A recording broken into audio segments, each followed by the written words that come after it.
नमस्कार. मराठी कथा संमेलन सादर करीत आहे साहित्यरत्न लोकशाहीर अण्णाभाऊ साठे लिखित कादंबरी चित्रा भाग 7वा. नियमाप्रमाणे सूर्य उगून वर आला होता. तो मुंबईवर आपली सोनेरी किरणे उधळीत होता. फोर्टमध्ये असलेली उंच गोपुरे सुशोभित दिसत होती. ती तळपळत होती. सर्वत्र वातावरण आनंदी वाटत होते. मुंबईचे वरिष्ठ व्यवहार सुरू झाले होते. सर्वत्र सभ्य लोक दिसत होते. सुंदर फ्रेमचे चष्मे, उंची चिरूट, साहेबी टोप्या सर्वत्र दिसत होत्या. मोटारींची रीग लागली होती. कानात वारे शिरल्यासारखे सर्वच धावत होते. सर्व काही यंत्राप्रमाणे फिरत होते. दिवस शांततेचे होते. नुकतीच 1 मे 1945 रोजी रशियन सेना बर्लिनमध्ये शिरल्यामुळे व तिने हिटलरचा चक्काचूर केल्यामुळे अँग्लो फ्रेंच साम्राज्यवादाच्या पाठी लागलेला भस्मासूर नष्ट झाला होता. सर्व जगाने सुटकेचा निश्वास टाकला होता. सर्वांना आनंद झाला होता. जाड बूट घातलेले व खाकी पोशाख केलेले रिक्रूट, नेव्हीचे शिपाई झुंडीच्या झुंडी फिरू लागले होते. जाड होटांचे निग्रो सैनिक आपले आकुचित डोळे फिरवीत हॉटेलात शिरत होते. लाल भडक युरोपियन अधिकारी आपली फटफटी तकाडीत होता. त्याच्या शेजारी डुबुळक्या बसलेल्या मॅडमच्या झिपऱ्या वाऱ्यावर भुरभुरत होत्या. सर्व काही आनंदी दिसत होते. सोनाच्या घरी गडबड चालू होती. सोनाने स्नान केल्यानंतर चित्रा आंघोळीला गेली होती. कृष्णा चहा पीत बसला होता. लालिया होटात सिगारेट धरून धूर गिळत बसला होता. घरातील नोकर कामाला लागले होते. सोना आपले केस पुसीत होती आणि आज आपल्या चित्रासाठी काय काय खरेदी करायचे याचा विचार करीत होती. दुसरी तिला कशाची चिंता नव्हती. ऐश्वर्य तिच्या चरणी लोटांगण घेत होते. युद्ध संपून गेले होते. देशी परदेशी सैनिक व सैनाधिकारी भारतीय किनाऱ्याला म्हणजेच मुंबईत आले होते आणि इंग्रजी हिंदी मालाची लूट करण्यासाठी मुद्दाम केलेल्या चलनवाढीमुळे सर्वत्र कमी किमतीच्या नोट्या भटकत होत्या. त्यामुळे जिकडे तिकडे पैसा दिसत होता. सर्व वस्तूंच्या किमती वाढल्या होत्या. पण सोनाच्या धंद्यावर त्याचा परिणाम मुळीच झालेला नव्हता. उलट तिच्या धंद्याला फारच भरभराट आली होती. ती योजील ते क्षणात होत होते. ती इच्छील तेवढे पैसे तिला मिळत होते. कारण बडे लष्करी अधिकारी, नेव्हीचे कर्नल, पोलीस CID, नामकंत धनिक अशी तिची गिरायके होती. ते तिच्यावर रुपयांचा पाऊस पाडीत होते. शिवाय जनरल नायरसाहेब तिच्या पाठी सदैव तयार होते. ते वाटेल त्या वादळातून तिची नाव यशस्वी हाकायला तयार होते. त्यामुळे ती कोणालाही भीत नव्हती. तिला कशाचीच पर्वा नव्हती. आपल्या चित्राने जन्मभर दुःख काढले असून अब्रूचे रक्षण केले आहे. तिचे चांगले व्हावे यासाठी आपण वाटेल ते करू. तिला सुखी करण्यासाठी वाटेल ते करू या विचारात सोना दंग होती. खाली भुईवर बसून कृष्णा चहा घोटीत होता. बशीतील चहा जिभेने ओढून घेण्याची त्याला घाई झाली होती. तो मनात काहीतरी योजित होता. आपण एकदा मूर्खपणा केला तसा पुन्हा होऊ नये. हे मुंबईचे लोक आम्हा गरिबांना फसवतात आणि मी एडगळ फसलो. त्या सटवीला आपली मेवणी म्हणून सांगितले. सोनाला नवरा बघ. तिने हो म्हणून आपणाला एकीकडे नेले. त्याने दुसरीकडे, त्याने तिसरीकडे असे आपणाला 5 जागी नेले. नि त्याने 1000 कबूल करून आपण सोनाला आणून दिली आणि त्या भडव्यांनी चौघांनी आपापली वाटणी घेऊन आपल्या हातात 400 दिले. त्यांनी मला फसवले. आता काय? आता आपण त्या मधल्या 4 वळसांना चुकून सरळ आलो आहोत. पण आता सोनाबाई आपल्या हातावर किती रुपये देणार कोण जाणे. जे काय मिळणार असतील ते लवकर मिळून आपण इथून लवकर जावे असेच त्याला वाटत होते. आणि समोरच्या खोलीत लालिया रखरखीत दृष्टीने सोनाकडे पाहत बसला होता. चित्रा आंघोळ करून आली. नंतर सोना आणि चित्रा चहा पीत बसल्या. जवळच कृष्णा बसून ऐटीत सिगारेट ओढू लागला. तो सोनाला काहीतरी सांगणार तो दाराची घंटी घणघणली आणि जर्नल साहेब आले. आणि कृष्णाचे विचार परत त्याच्या पोटात पळाले आणि तो मोकाट पाहू लागला. हॅलो सोना, जर्नलने कुर्ऱ्यात उभे राहून म्हटले. बरा आहे साहेब, सोनाने गोड स्मित करीत त्यांचे स्वागत केले. चित्रा उठून उभी होती. ती पलंगाला टेकून त्यांच्याकडे बारीक नजरेने पाहत होती. आणि ही मंडळी कोण, जर्नलने विचारले. सॉरी खुशीत होती. त्याने कृष्णाचा रुमाल कोट न्याहाळून घेतला. ही माझी चित्रा बहीण आहे आणि हे माझे मामा. सोनाने त्यांची ओळख करून दिली. जर्नलने आपली खुजी मान नमवून नैंदी बैलासारखे केले आणि हातातील सिगारेटचा डब्बा, काड्यांची पेटी, चष्मा, आपली चामड्याची पिशवी वगैरे सामान ठेवून तो एका खुर्चीत विराजमान झाला. त्याने चित्राच्या पाठीवरून पार मांड्यांपर्यंत लोंबणाऱ्या केसांकडे पाहून आपल्या भुंड्या चकचकीत डोक्यावर हात फिरवला. त्याबरोबर सोना मोठ्याने हसली आणि जर्नल चमकला. का हसता का सोना, त्याने विचारले. नाही म्हटलं, तुम्ही चित्राचे केस पाहून आपले केस चाचपून पाहता, मग त्यात हसायला काय झालं. जेव्हा मी शाळेत होतो तेव्हा माझी हातभर शेंडी होती, जर्नलने खुलासा केला. तेव्हाची शेंडी आता पाहता, सोना म्हणाली. तसं नाही, पण मला लांब केस फार आवडतात. हो, मी सर्व जग फिरलो, मी सारा सागर पालथा घातला. पण आमच्या मद्रासमध्ये जसे स्त्रियांना केस असतात तसे मुळीच पाहिले नाहीत. ज्या ज्या देशात आमचे जहाज गेले त्या देशात पुष्कळ पोरी माझ्या मागे लागल्या, पण त्या मला मुळीच पसंत नव्हत्या. का तर त्यांना केस नव्हते. जर त्यांना मी इकडे आणलं असतं तर एक जहाज भरलं असतं. हो, एक पलटण झाली असती. अरसे म्हणून हा हा करून मोठ्याने हसू लागले. कसं काय मग, बरं आहे ना, सोना हसत म्हणाली. खरं सांगू का, तसं म्हणाल तर मुळीच बरं नाही.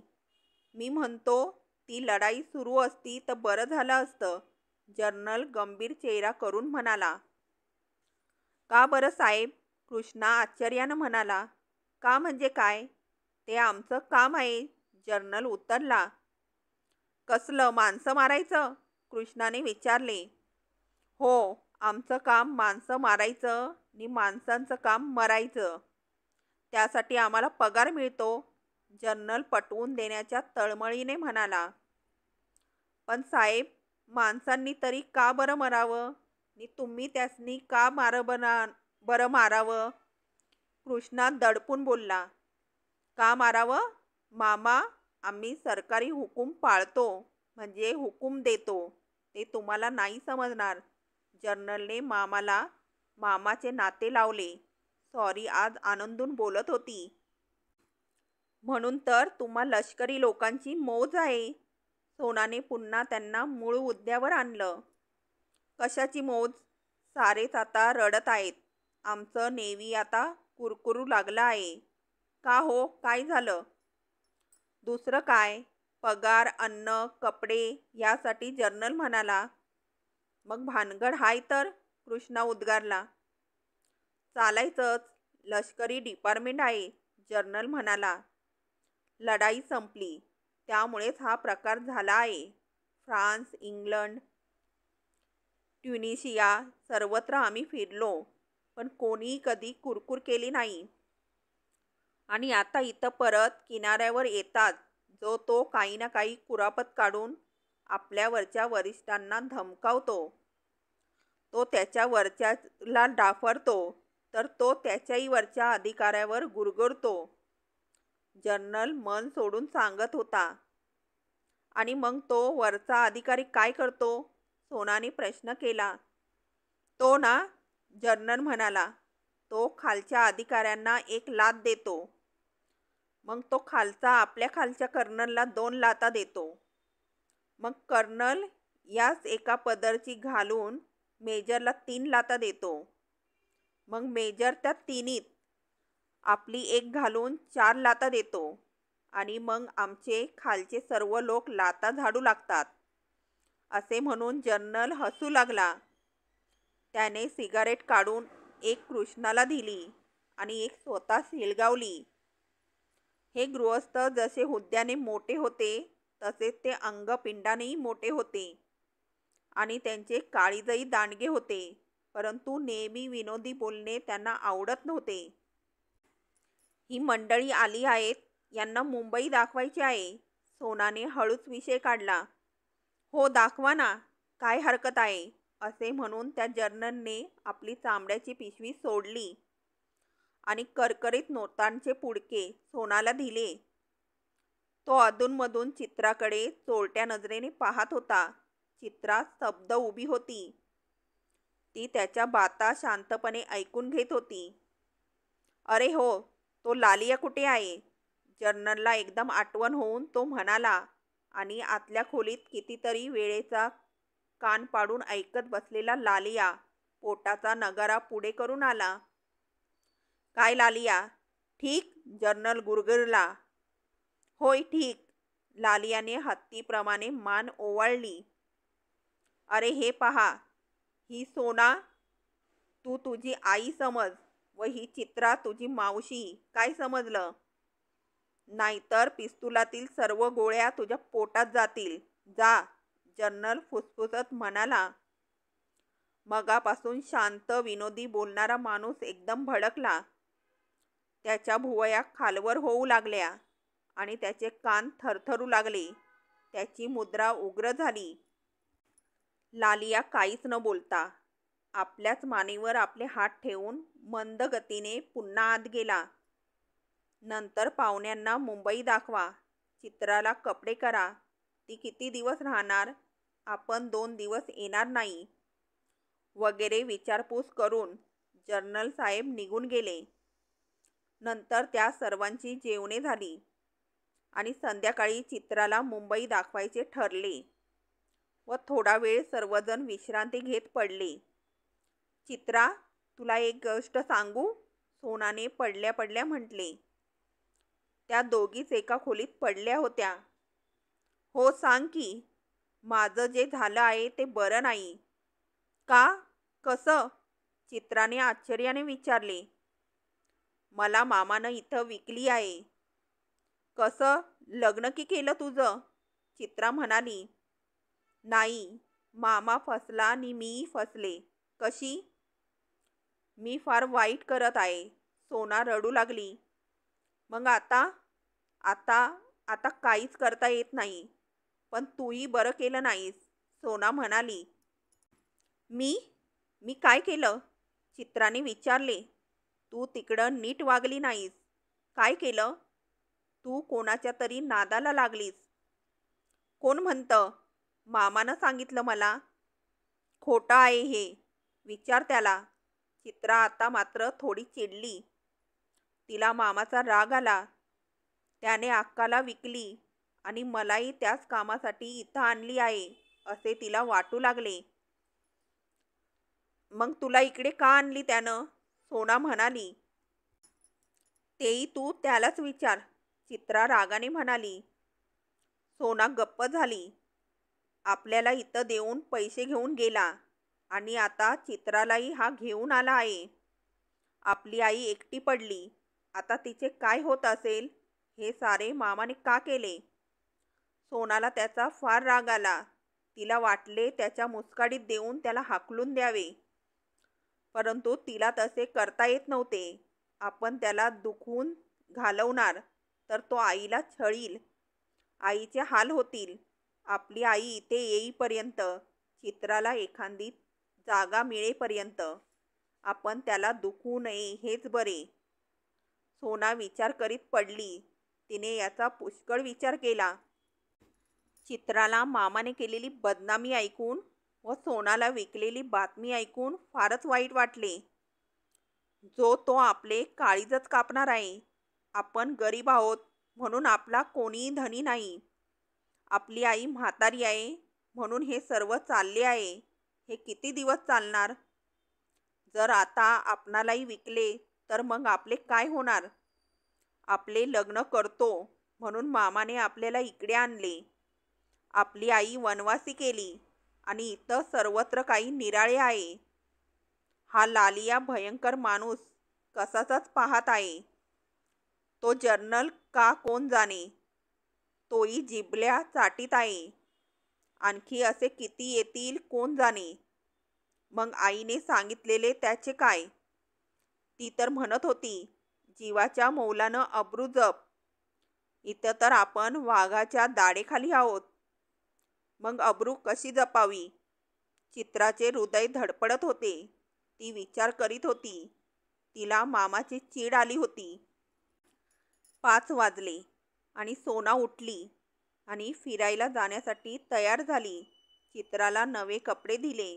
स्वतः टापशीर पोशाख करून ती कृष्णाला म्हणाली, मामा, मी चित्राला मुंबई दाखवून आणते.